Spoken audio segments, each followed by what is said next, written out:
आप देख रहे हैं बिंदास बोल, और बिंदास बोल में हम आपके सामने लेकर आए हैं मुद्दा, पूछ रहे हैं आपको सवाल कि क्या ये राजा की गिरफ्तारी से बात बनेगी या इतनी पर्याप्त है? क्या राय है आपकी? आप हमें दे सकते हैं। हमारे पास काफी एमएमएस से काफी एसएमएस बड़ी मात्रा में लोगों की प्रतिक्रिया आई है, और कॉल करने वाले लोगों ने भी बहुत अच्छे अच्छे तर्कों के साथ इसकी बातों को आगे बढ़ाया। हम यहाँ पर देखते हैं कि इन सारी चीजों का क्या परिणाम होता है जब ऐसे अरेस्ट नहीं होते हैं। लेकिन परिणाम देखने के पहले हम देखते हैं, कॉलर की बात को सुनते हैं, क्या कहते हैं।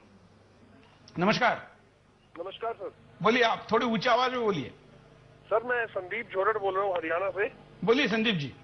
सर अभी जैसे पूरे यूरोप, इधर मिस्र में और इधर ट्यूनीशिया में, इस तरह सभी देशों के अंदर इस तरह की क्रांतियां आ रही हैं और हमारे यहाँ पे इतने बड़े बड़े स्कैम हो रहे हैं।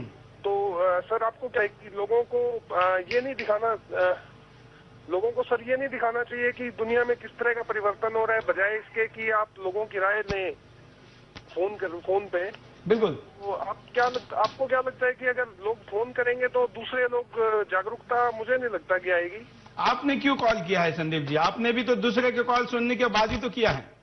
मैंने सर आपका प्रोग्राम देख के जब भी मैं आपका चैनल लगाता हूं तो मुझे इसी तरह के प्रोग्राम सामने आते हैं कि तो मुझे थोड़ा ये लगा कि सुदर्शन न्यूज अपनी भूमिका किस तरह से निभा रहा है लोगों को जागरूक करने में। बिल्कुल। हमारा पहला मानना यह है कि आप पहले बोलिए, क्योंकि आदमी जब बोलता है तो उस दिशा में आगे बढ़ता है। पहले शब्द अपने मुंह से निकलने चाहिए।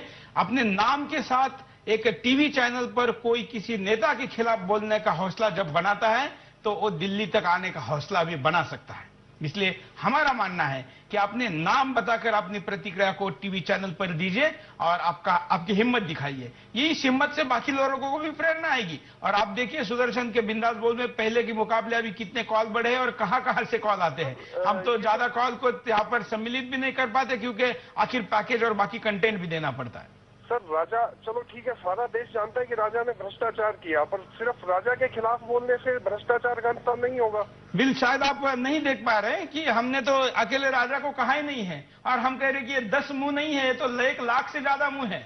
नहीं, अभी आज के समय में जब पूरी दुनिया में बाकी देशों में क्रांति हो रही है, तो क्या ये ठीक नहीं है कि आप लोगों को दिखाएं कि किस वजह से वहां पे क्रांति हो रही है और किस तरह से लोग जागरूक हो रहे हैं, भ्रष्टाचार के खिलाफ इतनी बड़ी बड़ी लड़ाइयां लड़ी जा रही हैं। बिल्कुल। क्या अगर आप वो दिखाएंगे तो ज्यादा प्रेरणा मिलेगी, या हम सिर्फ राजा के बारे में या भ्रष्ट नेताओं? मुझे लगता है कि शायद आपने चैनल पे कार्यक्रमों को देखा नहीं कि मिस्र के परिवर्तन की लड़ाई को सबसे ज्यादा कवरेज अगर किसी ने दिया होगा तो सुदर्शन ने दिया है, और सबसे पहले से। ये वहां पर, अब तो भारत का मीडिया 8 दिन से दिखा रहे हैं, हम तो 1.5 महीने से बता रहे हैं कि मिस्र में इतनी माहौल खराब हो चुका है।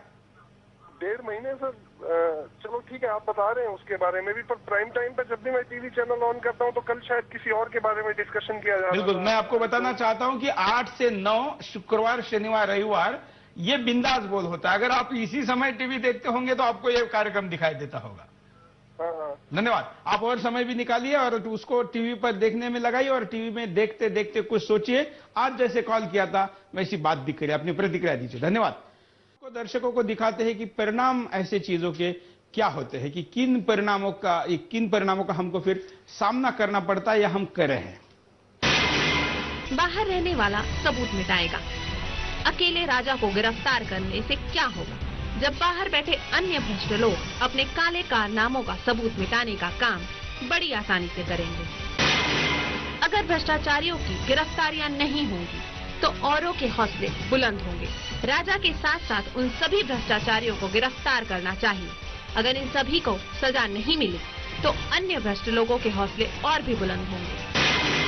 कानून व्यवस्था से विश्वास कम होगा। घोटालेबाजों और भ्रष्टाचारियों को सजा नहीं मिलने से जनता का कानून व्यवस्था पर से विश्वास कम होगा और धीरे धीरे खत्म हो जाएगा। बचाने वाले भ्रष्टाचारियों से और भ्रष्ट काम करवा सकते हैं। भ्रष्टाचारियों को अगर नहीं पकड़ा जाएगा तो उन्हें बचाने वाले उनसे और भी भ्रष्ट काम करवाएंगे। इसके साथ भ्रष्टाचार और भी ज्यादा तेजी से बढ़ेगा। बच्चों और युवाओं के सामने देश का क्या चित्र निर्मित होगा? भ्रष्टाचार के आरोपियों को पकड़कर सजा देने में सरकार की ढील और उन्हें बचाने की कोशिश करने से देश के बच्चों और युवाओं के सामने देश के गलत चित्र का निर्माण होगा। मिस्र जैसी स्थिति का निर्माण होगा। भ्रष्टाचार के कारण हमारे देश और समाज में असंतोष बढ़ेगा और इसी तरह भ्रष्ट लोगों को सजा देने में आनाकानी की तो जनता में रोष बढ़ेगा और भारत में भी मिस्र जैसी स्थिति का निर्माण हो जाएगा। भारत में भी मिस्र जैसी स्थिति निर्माण होगी। हम नहीं चाहते कि देश में हाहाकार जैसी स्थिति निर्माण हो। देश में सत्ता को संभाल रहे लोग सुधर जाए, समझ जाए, बदलाव करे तो क्यों ये करने की नौबत आएगी। एक कॉलर हमारे साथ जुड़ने जा रहे हैं, उनसे बात करते हैं, देखते हैं उनकी क्या प्रतिक्रिया है और साथ साथ में हम अब परिणामों के साथ उपायों की तरफ भी जाएंगे। हाँ बोलिए, आपका नाम बताइए। हेलो हेलो, हाँ बोलिए। हाँ, मेरा नाम विश्वजीत बर्मन है, मैं गुवाहाटी आसाम से बोल रहा हूँ। बर्मन है, वर्मा नहीं है, बर्मन है, बोलिए। बर्मन बर्मन मैं हाँ। आसामी हूँ, मैं आसामी हूँ। बिल्कुल बोलिए। बोल रहा हूँ गुवाहाटी से। अच्छा, ये आपका प्रोग्राम में देख रहा हूँ अभी। बात ऐसे कि राजा के जो बारे में बोल रहे हैं, राजा अकेला नहीं है, उसका मास्टरमाइंड अलग है। बिल्कुल। हाँ, ये पूरी ऐसा हो गया। मैं तो किसी पार्टी से, राजनीतिक पार्टी से मेरा कोई ताल्लुक नहीं है। मैं एक आम नागरिक हूँ। ये भी आगे इंडिया में जितना घोटाला हो रहा है, ये सारे घोटाला मतलब ऐसा है, कांग्रेस देश को कहाँ ले जा रहा है। आप जानते हैं ना, आसाम एक स्टेट है, इंडिया में एक स्टेट है। इसमें भी जितना घोटाला हो रहा है, ये नेशनल लेवल में मुझे भी दिखाई नहीं देता है। अभी यहाँ एनसीए एक छोटा डिस्ट्रिक्ट है, ये कांग्रेस है, यहाँ भी कोरोन जगह है मिनिस्टर। यहाँ अभी 1000 रुपया का घोटाला हुआ है। छोटा सा एक स्टेट है और ये डिस्ट्रिक्ट है, एमसी हिल्स करके, नॉर्थ का हिल्स, उसमें 1000 रुपया का घोटाला हुआ है। और है स्टेट है, डिस्ट्रिक्ट है कार्बी-आंगलॉन्ग, वहाँ भी हजारों रुपया घोटाला हुआ है। इसमें भी कोई नेशनल लेवल में न्यूज नहीं आया। अभी असम में असेंबली चल रहा है, पूरा हंगामा हो रहा है। उसमें भी बाकी विरोधी लोग, बीजेपी एजीपी जो भी हो, असम गण परिषद करके पूरा डिमांड किया है। वो जो दागी मंत्री है, 6 मंत्री का नाम दिया है, कोई व्यवस्था नहीं किया है। ये कांग्रेस ने देश को कहाँ ले जा रहा है, मेरा मन में प्रश्न हो रहा है। मैं आम एक नागरिक हूँ, मेरा मन में प्रश्न हो रहा है। अभी इंडिया में ऐसा होना चाहिए, इजिप्ट में जो हो रहा है ना, अभी बाकी इंडिया में होना चाहिए, नहीं तो ये लोग अभी देश को बर्बाद कर देगा। बिल्कुल सही कह रहे हैं आप। आसाम में भी चुनाव होने जाने वाले हैं बर्मन जी। हाँ, चुनाव होने जा रहा है अभी। उसका पहले ये अभी पूरा रेनेसा होना चाहिए, नंबर जागरण होना चाहिए। ये दुरिंदी हटाओ, मतलब राजा दिशा असम में भी है। बिल्कुल। मैं आपसे थोड़ी लंबी बात करना चाहूंगा। आप ऐसी जगह से बोल रहे हैं, नॉर्थ ईस्ट में ऐसा कहा जाता है कि जो विकास के लिए पैसा जाता है वो भी आतंकवाद में लगता है। पूरा घोटाला पूरी पैसा खा लेता है। अभी यहाँ कंबल मच्छरदानी दे रहा है, मतलब ऐसा हो गया, कंबल के लिए आदमी पूरा क्यों करता है, लाइन में खड़ा होता है। छोटा सा कंबल इससे भी यहाँ आपको आ रहा है। धन्यवाद, आपने बहुत अच्छी बात बताई है और आप सुदर्शन देखते रहिए, आपकी सहभागिता देते रहिए। नॉर्थ ईस्ट से भी काफी कॉलर वीडियोकॉन के D2S से हमारे साथ जुड़े हैं और हम इन कॉलर को भी कहेंगे कि अपनी बात को रखिए। बर्मन जी ने बहुत अच्छी तरीके से एक अलग तरीके का भ्रष्टाचार वहां पर कैसे हो रहा है, क्योंकि प्रादेशिक व्यवस्था रचना के साथ साथ भ्रष्टाचार करने के तरीके भी बदलते हैं और नॉर्थ ईस्ट में भ्रष्टाचार का बहुत बड़ा पैसा वहां पर आतंकवाद में भी लगता है। एक और कॉलर, उनसे भी बात करते हैं। नमस्कार। हेलो। हाँ, आपका थोड़ी ऊंची आवाज में बोलिए। हाँ, नमस्कार। नमस्कार जी, मैं सुदर्शन का आभार प्रकट करता हूँ। धन्यवाद। ऐसा मंच बनाया जहाँ पे सब लोग बोल सकते हैं। मैं ये कहना चाहूंगा कि देश एक ऐसी भयावह स्थिति में पहुंच गया है जहाँ से मतलब अब वापस देश को लौटना बड़ा मुश्किल नजर आ रहा है। भ्रष्टाचार देश की नस नस में ऐसे फैल गया है, एक डायबिटीज की रगों पे या डायबिटीज फैल गया है नसों में। बिल्कुल। और देश को बचाना बहुत ही मुश्किल लग रहा है। ये कलयुग है, वापस देश उन्नति पे आना बहुत ही मुश्किल लग रहा है, क्योंकि जब भ्रष्टाचार की आप देखोगे तो खून वहां तक उन्नत तक में फैला हुआ है कि मतलब जब आप ढूंढने जाएंगे तो पूरा देश उजड़ जाएगा। बिल्कुल सही कह रहा।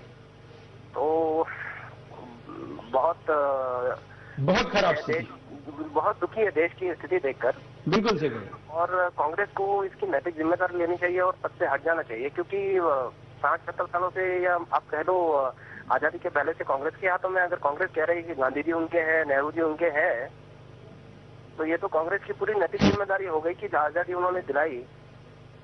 हेलो। बिल्कुल सही कह रहे आप जी। मैं ये कह रहा था कि अगर कांग्रेस पूरी तरह से अपना अधिकार कहती है कि हम जी गांधी जी हमारे थे, नेहरू जी हमारे थे, तो उनको हर चीज की नैतिक जिम्मेदारी लेनी चाहिए और पद से हटाने, अगर उनसे कुछ नहीं हो रहा है तो कृपया करके उनको पद छोड़ देना चाहिए। बिल्कुल विक्रम जी, धन्यवाद, बहुत अच्छे मुद्दे आपने बताए हैं। एसएमएस में आप लोगों ने क्या प्रतिक्रिया दी है और एसएमएस की आपकी अंतिम प्रतिक्रिया आपके सामने। 100% लोग मानते हैं कि भ्रष्टाचारी सारे अंदर होने चाहिए। इसी में ये हमारे देश की विशेषता है कि सारे पॉलिटिकल पार्टी को वोट देने वाले दर्शक कार्यक्रम को देख रहे होंगे। अपने अपने राज्यों में अलग अलग पार्टियां होगी, लेकिन देश इस विषय पर एक मत है कि हां, सारे भ्रष्टाचारी अंदर होने चाहिए। ये बहुत अच्छा संकेत है कि केंद्र में सत्ता जिस पार्टी की है उसके कार्यकर्ता भी यही वोट दे रहे। किसी राज्य में अगर किसी पार्टी की सत्ता है तो वहां के लोग भी यही वोट दे रहे। राजनीतिक दलों ने, उनके नेताओं ने, सत्ताधारियों ने समझना चाहिए कि देश का रुख किस तरफ है। अब हम कार्यक्रम के अंत में आपको 2 टूक दिखाते हुए आपकी विदाई लेंगे, लेकिन उसके पहले आप हमें अपनी प्रतिक्रिया देने के लिए हमारा पता लिख लीजिए। हमारा पता है Sudarshan TV, A88 sector 4 Noida. अब हमें इस पते पर अपनी प्रतिक्रिया भेज सकते हैं, साथ में आप हमें ईमेल कर सकते हैं। हमारा ईमेल आईडी है bindasbol@sudarshan.tv.com। आपके पत्र, आपका छोटा सा पत्र भी अगर 15 पैसे का आप भेजेंगे तो भी हम आपका स्वागत करेंगे। आप हमको ईमेल भी भेजेंगे तो भी हम आपका स्वागत करेंगे। आप खुद यहाँ पर मिलना आना चाहे तो समय लेकर मिलने भी आ सकते हैं। अब हम यहाँ पर विदाई लेंगे आपकी 2 टूक के साथ। जय हिंद। राजा के बाद कौन? राजा की गिरफ्तारी के बाद लग रहा था कि सरकार बदमाश कंपनी के बाकी सदस्यों को भी गिरफ्तार करेगी, लेकिन इतने दिन होने के बाद भी बदमाश चैन की नींद ले रहे हैं और जनता का सुख चैन छीना हुआ है। मैंने सरकार के एक ईमानदार अधिकारी को गुस्से में पूछा तो बड़ा असहाय होकर बोला, जिनको अरेस्ट करना है उनके सबूत मिटाने का काम अभी चल रहा है। सबूत खत्म होने के बाद उनको भी पकड़ेंगे। अर्थात जनता को बेवकूफ बनाने का एक और ड्रामा होगा। राष्ट्रमंडल खेलों के आरोपियों पे सीबीआई चार्जशीट दाखिल नहीं कर पाई और आरोपियों को जमानत मिल गई। इसी में कलमाडी की गिरफ्तारी रोकने और छोड़ने का रास्ता भी बनाया गया। ए राजा के बाद अशोक चौहान, कलमाडी से लेकर सारी बदमाश कंपनी जब तक सलाखों के पीछे नहीं पहुंच जाती, तब तक जनता और नियति को पाप का हिसाब शुरू हुआ है ऐसा नहीं लगेगा। स्व संरक्षण का जन्म सिद्ध ज्ञान और अधिकार देता है, कहीं देर न हो जाए।